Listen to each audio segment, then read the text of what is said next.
యువకులు పిల్లల ప్రాణాలు తీస్తున్న ఆన్లైన్ బెట్టింగ్ యాప్స్ వ్యవహారం సంబంధించి కేంద్ర ప్రభుత్వం సీరియస్గా స్పందించింది. దీనికి సంబంధించి కేబినెట్లో ఒక నిర్ణయం తీసుకుంది.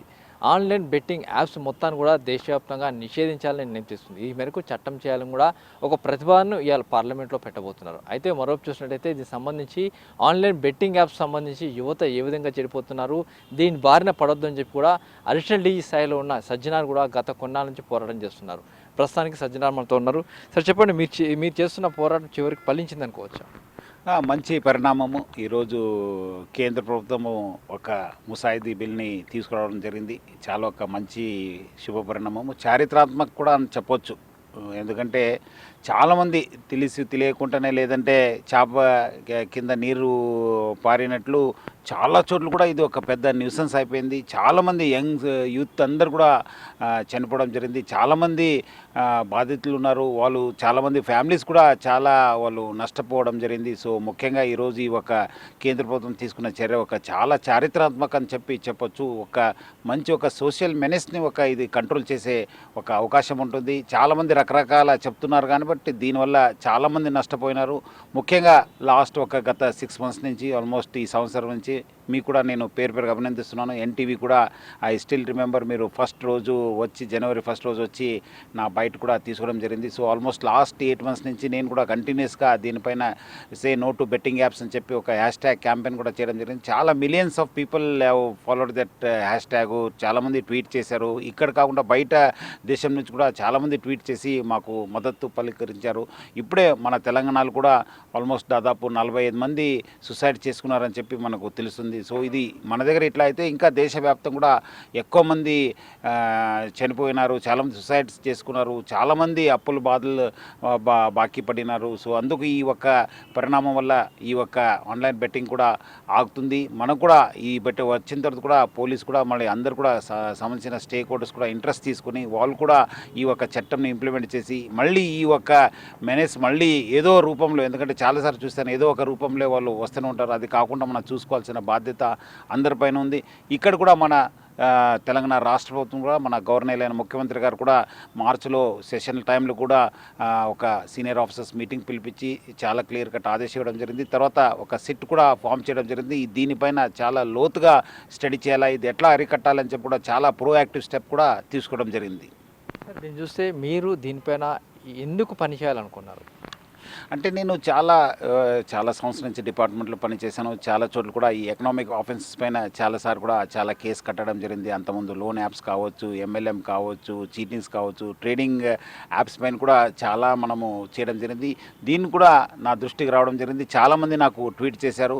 చాలామంది కూడా బాధ్యులు వచ్చి కలిశారు. ఇట్లా జరుగుతుంది సార్, లోన్ యాప్స్కి దీనికి చాలా లింక్ ఉంది సార్ అని చెప్పడంతో ఇది చాలా మేనేజ్ ఉంది అని తెలిసిన తర్వాత నేను కూడా కొంత రీసెర్చ్ చేశాను. అవును, ఇది చాలా చోట్ల కూడా నష్టపోతున్నారు. ముఖ్యంగా యూత్ అందరూ కూడా, కాలేజ్ పిల్లలు కూడా, ఎక్కడ వెళ్ళినా కాలేజ్ పిల్లలు ఏదో ఒక టైంపాస్ అనుకొని లేదంటే ఏదో మన ఎక్స్ట్రా మనీ వస్తుందని చెప్పి చాలామంది దీనికి బలి అవుతున్నారు.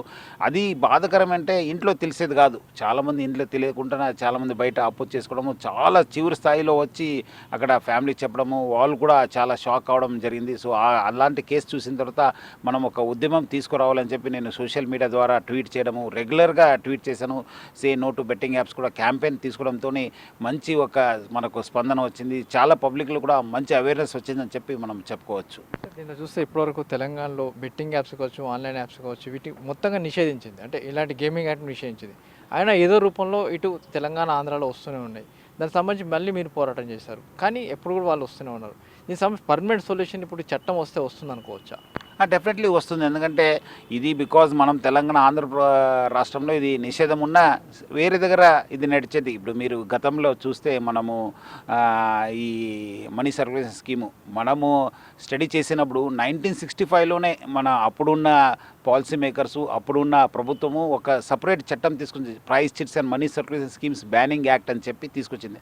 తర్వాత ఆ చట్టంని మధ్యప్రదేశ్ రిప్లికేట్ చేసిన తర్వాత చండీగఢ్ గవర్నమెంట్ తీసుకుంది.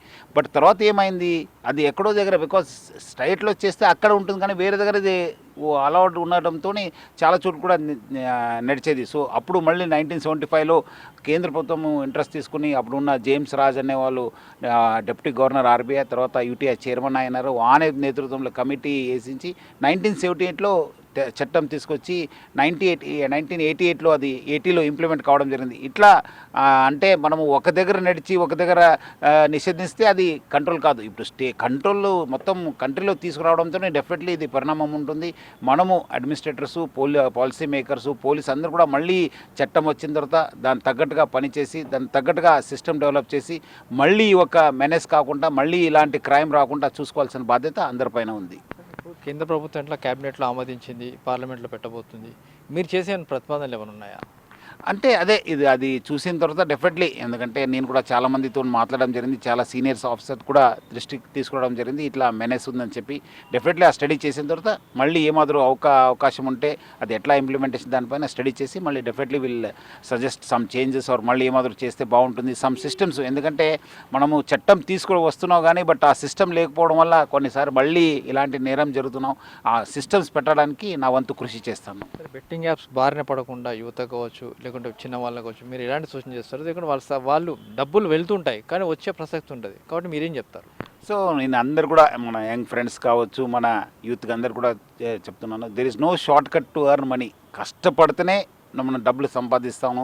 ఏదో ఎవరో బెట్టింగ్ అని చెప్పారు, లేదంటే ఆ టీం ఆడుతుంది, లేదంటే ఈ యాప్స్ పోతే మనకు డబ్బులు వస్తుందని చెప్పి చాలా రకరకాలు చెప్తారు. ఈ మధ్యలో కూడా ట్రేడింగ్లు కూడా మా షేర్లో పెడితే డబ్బులు వస్తుంది, లేదంటే ఈ యాప్స్ ఫాలో చేస్తే వస్తుందని చెప్పి చాలామంది చెప్తారు. కానీ అది నిజం కాదు. మీరందరూ కూడా కష్టపడాలి. చాలా ఉజ్వల భవిష్యత్తు ఉంది, చాలా అవకాశాలు ఉన్నావు.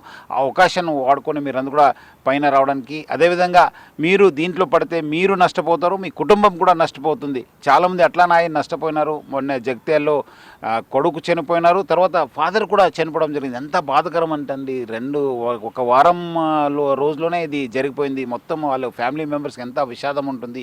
సో మీరు అట్లాంటి చర్యను తీసుకోకుండా, అదేవిధంగా ఇలాంటి ఒక ఇల్లీగల్ యాక్ట్స్లో పాల్గొనకుండా మీరందరూ కూడా మీ యొక్క భవిష్యత్తుని రూపుదిద్దుకోవాలి. మీరందరూ కూడా ఒక గోల్ పెట్టుకొని సాధించాలని చెప్పి నేను అందరు కూడా కోరుతున్నాను. సరే, ఎక్కడో చదువుకోని వాళ్ళు మారుమూల ప్రాంతంలో బెట్టింగ్ యాప్స్ బారిన పడుతున్నట్టు అనుకోవచ్చు, కానీ ఇక్కడ చదువుకున్న వాళ్ళు, సాఫ్ట్వేర్ ఇంజనీర్లు, డబ్బులు సంపాదించిన వాళ్ళు మళ్ళీ అధికాశతోటి బెట్టింగ్ యాప్స్లో డబ్బులు పెడుతుంటారు. వాళ్ళని ఏమనాలి? అదే వాళ్ళకు there is no shortcut to earn money. అంటే ఎంత డబ్బులు ఉన్నా ఇంకా డబ్బులు కావాలని చెప్పి వాళ్ళకు చాలా ఆశ. ఆ ఆశను పక్కన పెట్టి వాళ్ళందరూ కూడా మనకి ఎంత వస్తుంది దాంతో సంతృప్తి చెంది దాంతోనే జీవించాలి. కానీ మనం ఇంకా ఏదో చేస్తే బాగుంటుంది, నేను అది చేయాలి ఇది చేయాలి అనడానికి అది పోకుండా వాళ్ళకు వచ్చిన అమౌంట్తోనే సరిపోవాలి. అదేవిధంగా ఈ మధ్యలో సోషల్ మీడియాలో కూడా ఏమైందంటే ఈ స్మార్ట్ ఫోన్ రావడంతో ఏదో ఎక్కడో దగ్గర వాళ్ళు తగులుతున్నారు.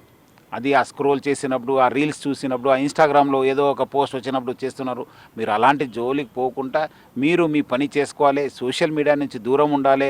ఎవరో మనకు డబ్బులు వచ్చిందని చెప్పి ఇన్స్టాగ్రామ్లో మీరు ఇన్ఫ్లుయెన్స్ చేస్తే కూడా దాని జోలికి పోకుండా మీరు కూడా ఒక సామాజిక బాధ్యతగా మీరందరూ కూడా వేరే వాళ్ళని కూడా ఎడ్యుకేట్ చేయాల్సిన బాధ్యత ఎక్కువ ఉంది. ఎందుకంటే ఇక్కడ మీరు చాలా చూసుంటారు, చాలా మీరు మందితో ఇంటరాక్ట్ అయి ఉంటారు. అదిని పాజిటివ్గా వాడుకొని మీరందరూ కూడా ఇలాంటి క్రైమ్ని ఎవరు కూడా పార్టిసిపేట్ కాకుండా చూసుకోవాల్సిన బాధ్యత అందరిపైన ఉంది. ఏదైతే బెట్టింగ్ యాప్ సంబంధించి చూసినట్లయితే అటు కేంద్ర ప్రభుత్వం చట్టం తీసుకురాబోతుంది, ఇప్పటికే క్యాబినెట్ ఆమోదించింది. అయితే యువత ఎక్కువగా బెట్టింగ్ యాప్స్ బారిన పడుతున్నారు, చనిపోతున్నారు. కాబట్టి అలాంటి వాళ్ళు దీనికి ఆశ కోసి అందులో డబ్బులు ఎట్టి పరిస్థితుల్లో పెట్టవద్దు, మీ డబ్బులు వెళ్తాయి తప్పించి వచ్చే ప్రసక్తి లేదు. అయితే కేంద్రం చేయబోయే చట్టంలో ఏమైనా కొత్త ప్రతిపాదనలు ఉంటే తప్పకుండా వాటికి ప్రతిపాదన చేస్తామని కూడా సజ్జనులు చెప్తున్నారు. కనుప సంతోష్తో రమేష్ ఎట్లా ఏంటి?